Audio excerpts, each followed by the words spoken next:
131वां सर्ग। वटधाना राजपुत्र की कथा सुनकर श्री विश्वामित्र जी द्वारा प्रेरित विपरीत का अपनी भ्रांति का विस्तार से वर्णन से दशरथ जी ने कहा, इस विप्रचित ने दिग्गंत भ्रमण रूप पुरुषार्थ भूत अविद्या के उद्देश्य जो अनेक कष्ट झोले, उन सबको मैं आत्मज्ञान विहीन इसकी भ्रांति रूप निरर्थक चेष्टा समझता हूँ, क्योंकि मिथ्यारूप दिगंत दर्शन आदि कौतुक में इसे मैं अवश्य करूँगा। इस प्रकार का दुराग्रह क्लेशप्रद होता ही है। महाराज दशरथ के वचन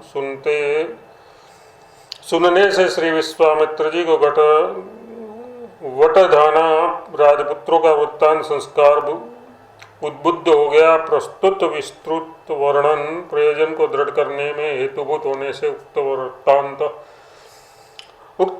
को अनुपेक्षणीय समझकर वाल्मीकि जी कहते हैं, श्री वाल्मीकि जी ने कहा, उस अवसर में वहाँ राजा दशरथ के समीप बैठे हुए श्री विश्वामित्र जी ने प्रसंग प्राप्त वाक्य कहा, राजन आपने बहुत ठीक कहा, कारण कि जिन्हें तत्वज्ञान प्राप्त नहीं हुआ ऐसे जगत बहुत से लोग हैं जिनकी दृष्टि में इस प्रकार के विचित्र भ्रांति ज्ञान से वेद्य वासनामय अनंत कोटि जगत रूप बहुत से पदार्थ उत्पन्न होते ही रहते हैं। आगे कही जाने वाली भूमि में वटधाना नाम के राजकुमार विप्रचित के समान ही आज तक लगातार सहस्त्र लाख वर्ष से घूम रहे हैं। आज भी वे भूमि का अंत देखने के लिए किसी प्रकार के उद्वेग से रहित होकर प्रवृत्त हैं। वे वैसे ही उससे निवृत्त नहीं होते जैसे कि नदियां बहने से निवृत्त नहीं होती।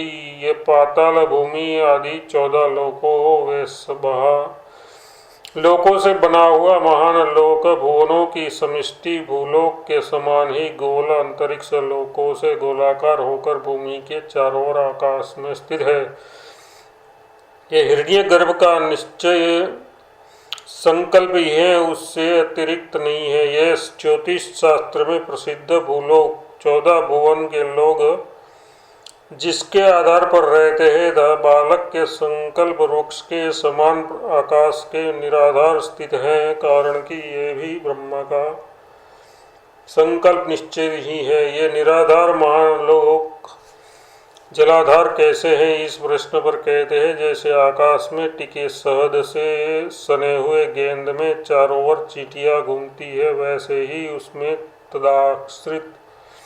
तदाश्रित प्राणी नित्य चारों ओर घूमते हैं। भूलोक के नीचे की ओर के जो अंग है और ऊपर की ओर के जो अंग है, उनमें प्रवेश कर जहाँ पर जो जीव जब रहते हैं तब वे वहाँ पर भ्रमण करते हैं। अंतरिक्ष लोक में बहने वाली मंदाकिनी आदि नदियाँ, सौर परिवार रूपी चंद्र, सूर्य आदि युक्त नक्षत्र मंडल का और उस भूलोक का इस दूर से वायु बंधन वश अवलंबन कर उसका स्पर्श किए बिना ही सदा खूब भ्रमण करती है। ज्योतिष चक्र सहित नक्षत्र मंडल सहित पृथ्वी को चारों ओर से घेर कर भूलोक इसी भूलोक में स्थित है। आकाश उसके सब और ऊपर को ही है और पृथ्वी तल नीचे सबके नीचे की ओर है। यदि किसी को शंका हो कि भूलोक के नीचे स्थित आकाश ऊपर कैसे और नीचे के आकाश की अपेक्षा पृथ्वी तल नीचे की ओर कैसे, इस पर कहते हैं, उस पृथ्वी तल के नीचे जो पदार्थ घूमते हैं वे उसके चौतरफा तक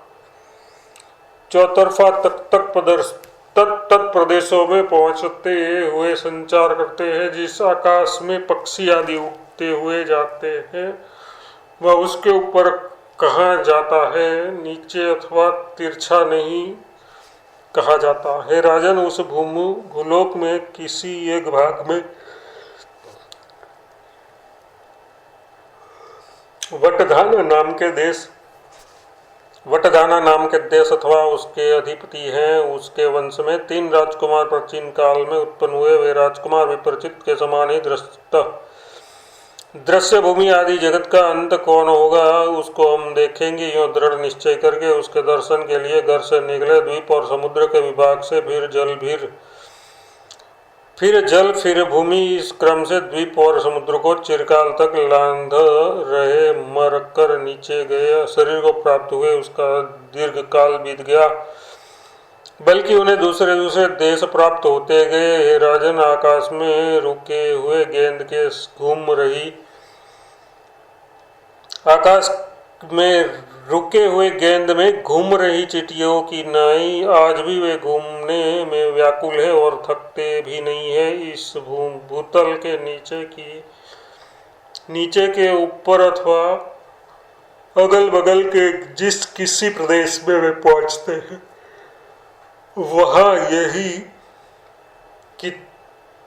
यही की तरह अच्छी तरह ऊपर नीचे और दिशाओं को देखते हैं महाराज। तब वे कहते हैं कि हम लोगों को उद्योग करने पर भी भूमि का अंत प्राप्त नहीं हुआ, इसके बाद हम आगे बढ़े। कथा का उपसंहार कर उसकी प्रकृति में योजना करते हैं। यहाँ ये ब्रह्म का संकल्प आडंबर वास्तव में कुछ भी नहीं है। चित संकल्प स्वप्न दृश्य के समान असीम और अज्ञान है। संकल्प कल्पना का अधिष्ठान चित्त ही है, इसलिए केवल चित्त ही तत्व है। ये दूसरे ढंग से दृढ़ करते हैं। संकल्प कल्पना परम ब्रह्म से अतिरिक्त नहीं है, संकल्प कल्पना ही परम ब्रह्म है। इन दोनों में वैसे ही कोई अभ्यंतर नहीं है, जैसे कि शून्यत्व और आकाश में कोई भेद नहीं है। जैसे जल के प्रवाह में हुए आवर्त तरंग और बुलबुले जल की ही वैसे ही यहाँ जो कुछ प्रतीत होता है वह सब चिन्ह मात्र ही है। अन्य वस्तु का अत्यंत अभाव होने से असदस्य अथवा अन्य सदस्य कैसे होगा। आवर्त आदि में नाभिगर्त आदि का सादृश्य होने से कदाचित उसमें अन्य तुलना हो सकती है, किंतु इसमें तो सुदृढ़ और सदस्य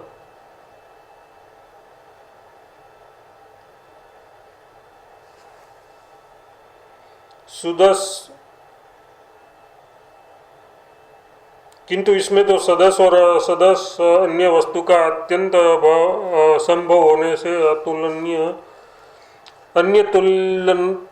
अन्य तुल्यता कैसे होगी, ये भाव है।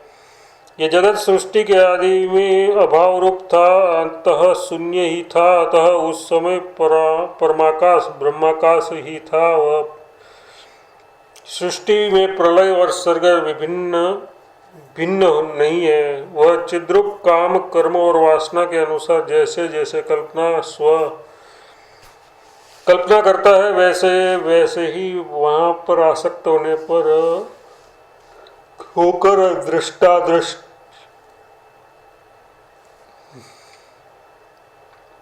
वैसे ही वहाँ पर आसक्त होकर दृष्टादृष्ट वेद्यावेद्य जड़ चित्त रूप अनन्यों में तादम्य अभ्यास वाले स्वसंसारों से परे था, वैसे ही आगे भी चिरकाल तक रहेगा। उसकी सम्यक्तता का निवारण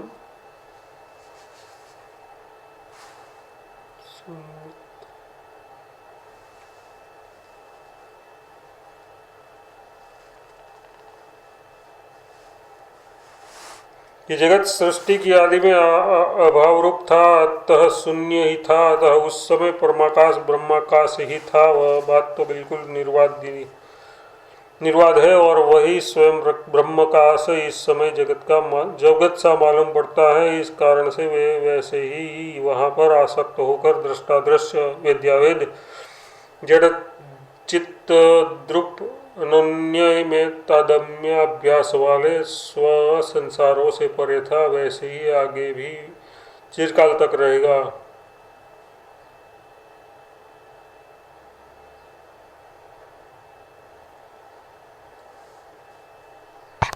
उनकी दृष्टा दृष्ट रूपता का विवरण करते हैं, दूसरे की अक्षयता दिखलाते हैं। आकाशात्मक शून्य रूप शिला मध्य में आकाशात्मक स्वच्छ शिलाओं की तरह चित्ताणु के मध्य में तत्तद अवकार आकार वाली वासनाओं से अवच्छिन्न सकल जगत अनुभव है, किंतु शुद्ध चिद्धाणु के मध्य में जगत अनुभव नहीं है, ऐसा कहते हैं। आवृत आत्मस्वरूप भूत उक्त जगत अनुभव अव्याकृत आत्मा में ही स्थित है, किंतु अविद्या विहीन चैतन्य में तो वे रहते ही नहीं है, क्योंकि उसमें व्यावर्त्य अन्य रूपों के प्रसिद्ध न होने से उक्त जगत अनुभव अत्यंत अभिन्न ही रहते हैं। हे सुनी पूर्णम आशय वाले श्रोताओं, चूंकि परमपद में सकल जगत अनुभव व्यावर्त अन्य रूपों के प्रसिद्ध होने के कारण अत्यंत अभिन्न है, इसलिए मैंने पूर्वापर का भली भांति विचार कर वही सर्वव्यापक ज्योतिष स्वरूप ब्रह्म जगत है ये कहा।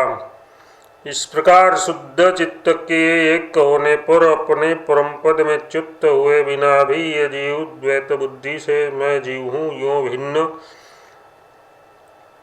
होकर जो मलिन होता है, दुखी होता है, बड़े आश्चर्य की बात है। इस प्रकार वशिष्ठ जी द्वारा वर्णित विप्रचित्त के चरित्र की अपनी युक्ति द्वारा पुष्टि कर भास के मुख से भी उसकी पुष्टि कराने के लिए विश्वामित्र जी ने कहा, हे राजन, ये विप्रचित्त अगर नामक भास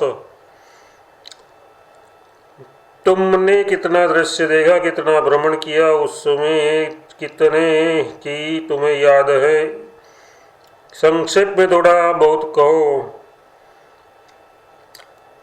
भास ने कहा, हे मुनिवर, मैंने बहुत दृश्य देखे, बिना थकावट के बहुत भ्रमण किया तथा बहुत बार बहुत सा अनुभूत वृत्त मुझे खूब याद भी है। हे राजन, उस असीम महाकाश में पहुंचकर विविध शरीरों से बड़े बड़े सुखों और दुखों का चिरकाल तक मैंने अनुभव किया और दूर दूर के बड़े बड़े अजगत देखे।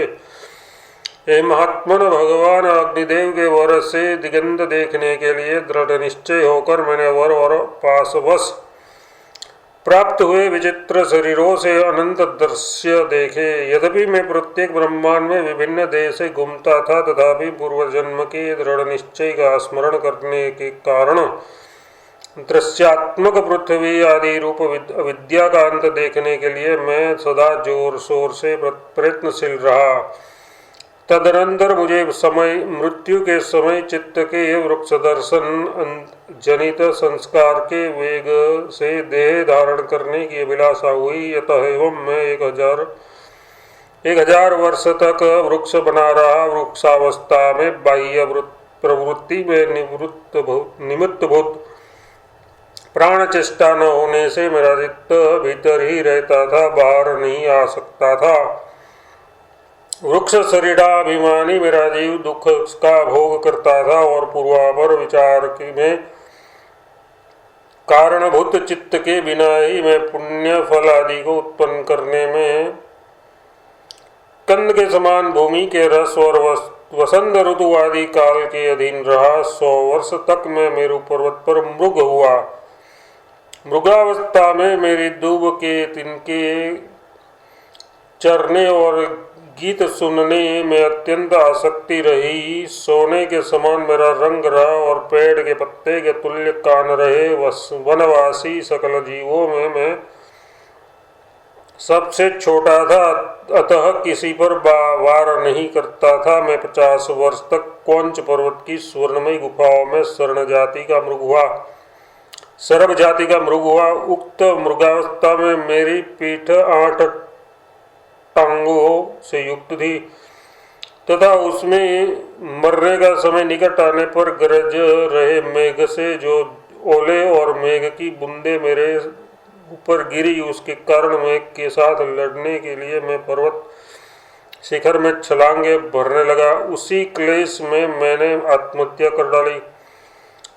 तदुपरांत मुझे विद्याधर योनि प्राप्त हुई। उस योनि में मैंने मलय पर्वत के शिखर पर और मंद्राचल पर काले अगरू के पेड़ों की लताओं द्वारा अलिंगित अतः एवं मंद सुगंधित शीतल वायु के साथ विद्याधरियों के सूरतों में उसकी विविध कलारूप और सुधा का अनुभव किया। तदनंतर मैं ब्रह्मा जी के वाहन हंस का बच्चा बना। हंस के जन्म में मैंने सुमेरु के ऊपर बहने वाली मंदाकिनी के दोनों तटों के बीच में विहार करते हुए स्वर्ण कमलों के मकरंद से पीले पीले जलों का 1500 वर्ष तक पान किया। 100 वर्ष तक मैंने क्षीरसागर के तीर स्थित वन में मंद सुगंधित शीतल वायु से चंचल नील अलकावली वाली माधव मतलब कृष्ण भगवान की दिव्य रमणियों के शोकों और बुढ़ापे को हरने वाली मधुर गीत सुने। उसके बाद में कालंजर पर्वत पर फूले हुए कंजे और धुंधची के वन में सियारन की योनि में प्राप्त हुआ। वहां पर किसी हाथी ने अपने पंजे से मुझे चूर चूर कर दिया। उस अधभरी दशा में मैंने मुझे कुचलने वाले हाथी को सिंह के हाथ मरा देखा। सियारन की योनि से छुटकारा पाने के पश्चात किसी दूसरे लोक में संतान के कल्प वृक्ष भेद के जुर्मुट से सुशोभित सहाचल के शिखर पर कल्पवृक्ष के निकुंज गृह में स्थिति के साप से अकेली चंद्रमुखी अप्सरा के रूप में आधे सतयुग तक मैं रहा। उसके उपरांत मैंने सहाचल में दलदल प्रदेश में उगे हुए फनीन की शाखा के मध्यवर्ती घोंसले में सदा शब्द करने वाले वाल्मीकि नाम पक्षी के रूप में निशंसक हो 100 वर्ष बिताए। जब मेरे स्त्री पुत्र आदि के साथ ही फनील का पेड़ नष्ट हो गया, तब दूरवर्ती लोक में महेंद्र पर्वत पर वियोग जन्य दुख से अत्यंत पीड़ित हुए मैंने अपनी आयु के शेष दिन अकेले बिताए। इस प्रकार उक्त 2 जन्मों के बाद सिद्धि के शाप से छुटकारा पाने पर सिद्धि के ही अनुग्रह से सिद्धि को प्राप्त हुई। मैंने महेंद्र पर्वत के ही छायायुक्त चंदन वनों से वेष्टित अन्य शिखर पर लताओं के झूलों पर फूलों की नाई लटक रही एक से एक बढ़कर विलास वाली स्त्रियां देखी। यद्यपि उनका हृदय सिद्ध पथिकों द्वारा हर लिया गया था, तथापि मैंने उसका उपभोग भी किया। तदनंतर विवेक विहीन होने से मेरा चित्त अविद्या के अंत दर्शन के लिए उत्पन्न हुई दुराग्रह रूपी महामारी से विवश था। अतएव मेरी बुद्धि को ग्लानि हो गई थी। इस कारण मैंने अंदर विरक्ति प्राप्त कर महेंद्र पर्वत के मध्यवर्ती जलप्राय प्रदेश में तपस्वी बनकर दिन बिताए। इस प्रकार अपने जन्म परंपराओं के वर्णन के बीच में उसे अकस्मात आश्चर्यमय कतिपय अन्य वृत्तों का स्मरण हो आया। उन्हें वह बड़ी उत्सुकता से कहना आरंभ करता है। मुनीश्वर, दूसरी एक अत्यंत आश्चर्यमय वस्तु है, उसे सुनिए। वह अनंत ब्रह्मांडों से भरी है। उसके निखिल दिशाओं में रहने वाले प्राणी जलचरों के तुल्य है एवं उसमें तेज आकाश और वायु के अस्तित्व में संदेह है। उसकी भूमि की आकृति जल में प्रतिबिंबित भूत की सी है।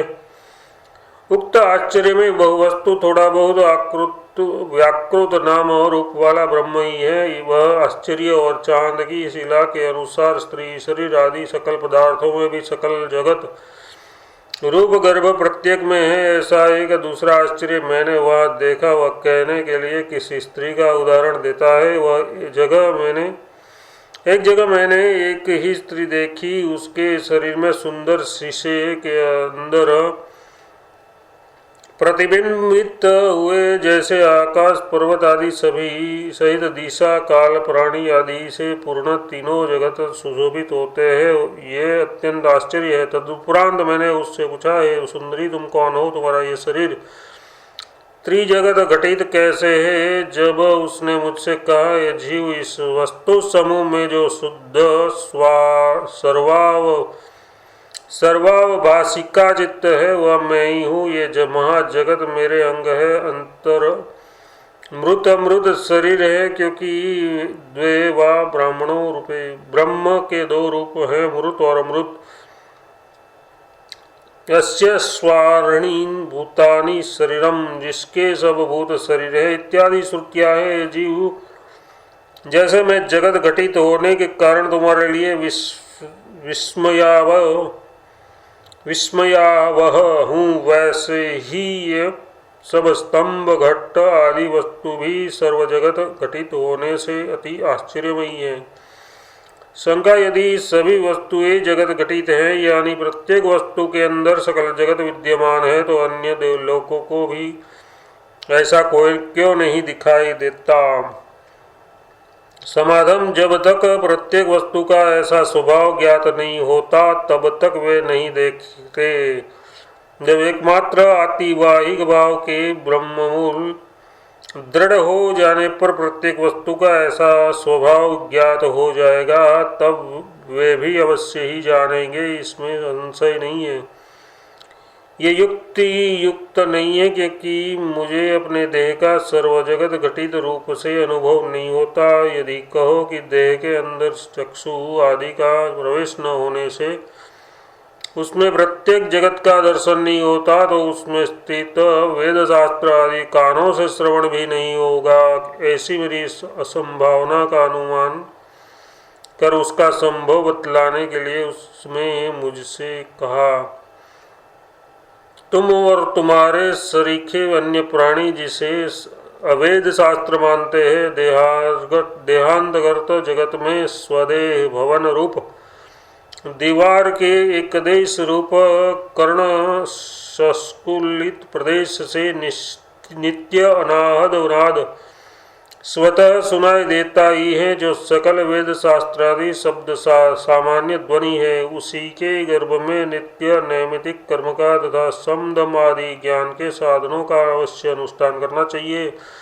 ये सब विधियां निहित है तथा एक पक्षी का भक्षण नहीं करना चाहिए। ये सकल निषेध वेद शास्त्र उसके अंदर निहित है, उसके श्रवण से ही उसके अंतर्गत विधि निषेध शास्त्र के समान उसका अर्थभूत जगत भी देह में है,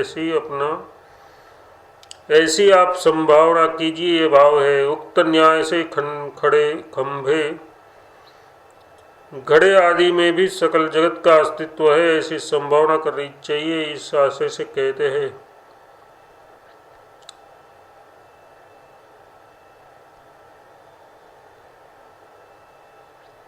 जैसे अनाहद नाद शब्द सामान्य स्वभाव है, वैसे ही सकल पदार्थों में अनुगत पदार्थ सत्ता भी सर्व जगत घटित सामान्य स्वभाव वाली ही है, क्योंकि इस जगत में प्रसिद्ध दीवार पर्वत आदि भी ब्रह्म सत्ता रूप ही है।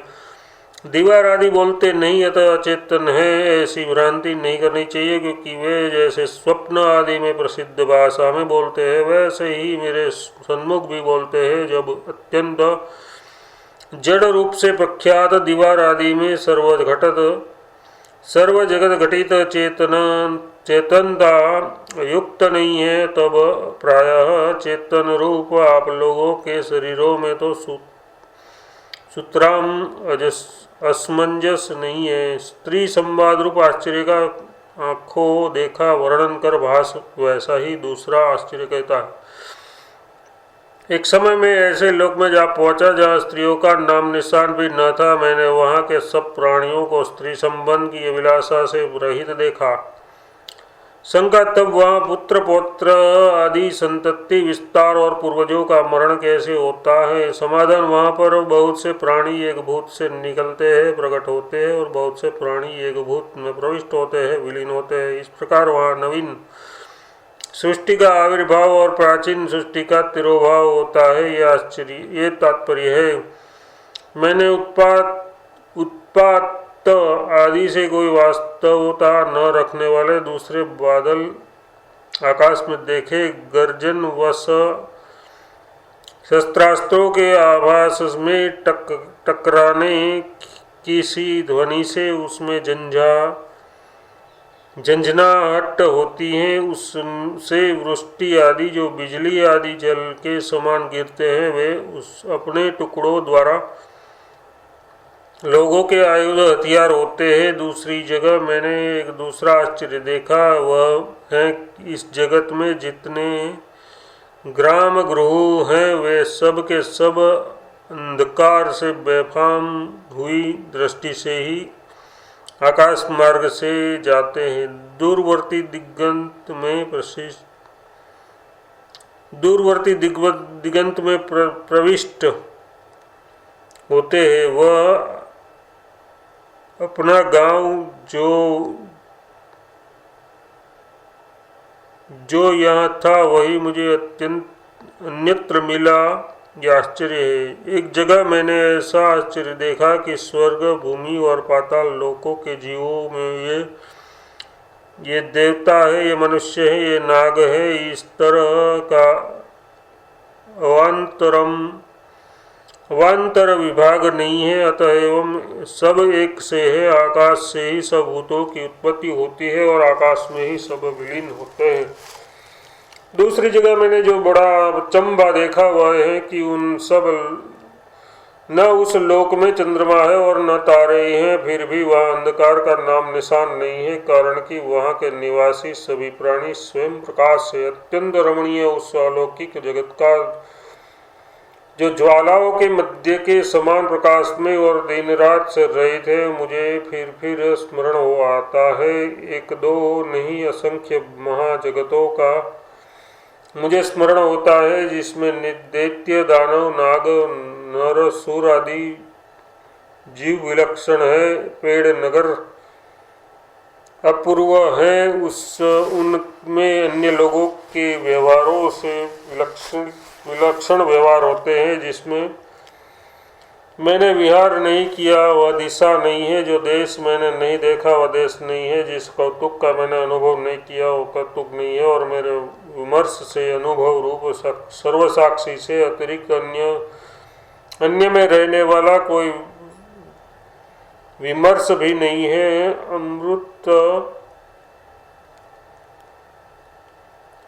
अमृत मंथन के लिए क्षीरसागर में घुमाए गए मंद्राचल के रत्नमय शिखरों की तीखी धारों के अग्रभागों